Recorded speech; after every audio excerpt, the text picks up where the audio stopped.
Hi friends, வணக்கம். இன்றைக்கி நான் என்ன சொல்ல போகிறேன் அப்படின்னா, அதாவது ஹஸ்பண்ட் அண்ட் ஒய்ஃபு வீட்டுக்குள்ளே எப்போ பாரு பிரச்சனை. இந்த மாதிரி நிறைய வீட்டில் இருக்குங்க. ஒன்றும் இல்லைங்க, லவ் பண்ணி கல்யாணம் பண்ணுறவங்க வீட்லேயும் இந்த பிரச்சனை இருக்குது, அரேஞ்ச் பண்ணி கல்யாணம் பண்ணுறவங்க வீட்லேயும் நிறைய ப்ராப்ளம் இருக்க தான் செய்யுது இல்லையா? இப்போ வந்து லவ் பண்ணி கல்யாணம் பண்ணுறாங்கன்னா அவங்க 2 பேருக்குள்ளே பிரச்சனை வருது அப்படின்னா அது வரைக்கும் முடியும். ஆனால் இந்த அரேஞ்ச் பண்ணி கல்யாணம் பண்ணுறாங்க பாருங்கள், இவங்க வீட்டு அம்மா, அவங்க வீட்டு அம்மா, இவங்க வீட்டு அப்பா, அவங்க வீட்டு அப்பா, அவங்க வீட்டு அண்ணன், இவங்க வீட்டு அண்ணன், இந்த மாதிரி எல்லாருமே ஒத்து போனால் மட்டும்தான் அந்த குடும்பம் வந்து நல்லபடியாக இருக்கும். இது அரேஞ்ச் மேரேஜை பற்றி நான் பேசிகிட்டு இருக்கேங்க. ஆனால் லவ் மேரேஜின் போது அவங்க 2 பேருக்குள்ளே எந்த பிரச்சனைனாலும் பேசி தீர்த்துப்பாங்க இல்லையா?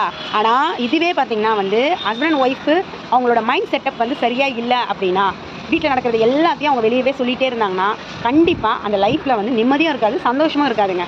ஸோ வந்து நான் சின்ன பொண்ணாக இருந்தப்பே பார்த்துருக்கேன். பக்கத்து வீட்டில் வந்து ஒருத்தவங்க இருந்தாங்க.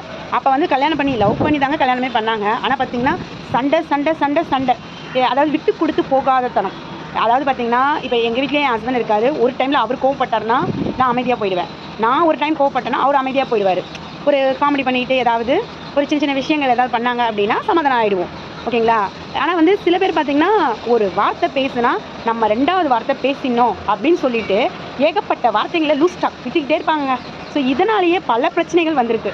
ஸோ எப்போவுமே ஒரு இடத்துல சண்டை வருது அப்படின்னா, நீங்களும் தான் நிறைய விஷயம் பார்த்துருப்பீங்க, என்ன மாதிரி நிறைய பேர் புத்தி சொல்லியிருப்பீங்க. ஸோ அவங்களும் கமெண்ட் பண்ணுங்கள். ஸோ ஏதாவது ஒரு பிரச்சனை வருதுன்னா அந்த பிரச்சனையை நம்ம எப்படி தீர்க்கணும் தான் பார்க்கணும். அதை விட்டுட்டு அவங்க என்ன வந்து இந்த மாதிரி ஒரு வார்த்தை சொன்னாங்க, அதனால் அதுக்கு நான் 4 வார்த்தை நான் பேசுகிறேன், என் குடும்பத்தை வந்து அவங்க வந்து 4 வார்த்தை திட்டாங்க, அதனால் அவங்க குடும்பத்தை நான் ஒரு 4 வார்த்தை திட்டணும் அப்படின்னு நினச்சாங்கன்னா அவ்வளோதாங்க, அந்த குடும்பத்தில் நிம்மதியே இருக்காது. அது நான் பார்த்த வரைக்கும் சொல்கிறேங்க. ஒரு சின்ன விஷயத்த ஊதி ஊதி ஊதி பெருசாக்கி அது பெரிய பிரச்சனையாக கொண்டு வந்துடுவாங்க. எதுக்குங்க? இருக்கிற வாழ்க்கையை வந்து நமக்கு ஏற்ற துணையை நம்ம தான் நமக்கு ஏற்ற மாதிரி மாற்றிக்கணும். அது மாறுதா அப்படின்னா விட்டு தொலைய வேண்டியது தான். அது மாறலை அப்படின்னா அதை விட்டு தொலையணும். ஆனால் நமக்கு ஏற்ற துணை நமக்கு ஏற்ற மாதிரி இருக்குன்னா அவங்களுக்கு என்ன வேணாலும் நம்ம செஞ்சு கொடுக்கலாங்க. இப்போ விட்டு கொடுத்தவங்க என்றைக்குமே கெட்டு போனது கிடையாது. அது உண்மை தான் இல்லையா? ஏன்னா அது விட்டு கொடுத்தவங்களுக்கு தெரியும். ஆனால் நம்ம எவ்வளோ தான் விட்டு கொடுத்தாலும் சில பேர் அவங்க புத்தியை காட்டுவாங்க. ஸோ அந்த மாதிரி ஆட்களெல்லாம் நம்ம கணக்கிலே சேர்க்கக்கூடாது. அவங்களெல்லாம் நம்ம விட்டுட்டு போயிட்டே இருக்கணுங்க அடுத்த வேலையை பார்த்துக்கிட்டு. ஸோ யாராக இருந்தாலும் சரி, எந்த விஷயம் நடந்தாலும் சரி, ஒருத்தரை பற்றி நமக்கு ஒரு மாதம் நம்ம பழகினாலே நமக்கு தெரிஞ்சிடுங்க. ஒருத்தர் வந்து எப்படிப்பட்டவங்க அப்படின்றது நமக்கு தெரியலையா, இன்னும் நல்லா பழகுவோம், பழகி பார்த்துட்டு புரிஞ்சுப்போம். இவங்க நமக்கு செட் ஆவாங்க அப்படின்னா சில விஷயத்தை நம்ம விட்டு கொடுத்து போகலாம்.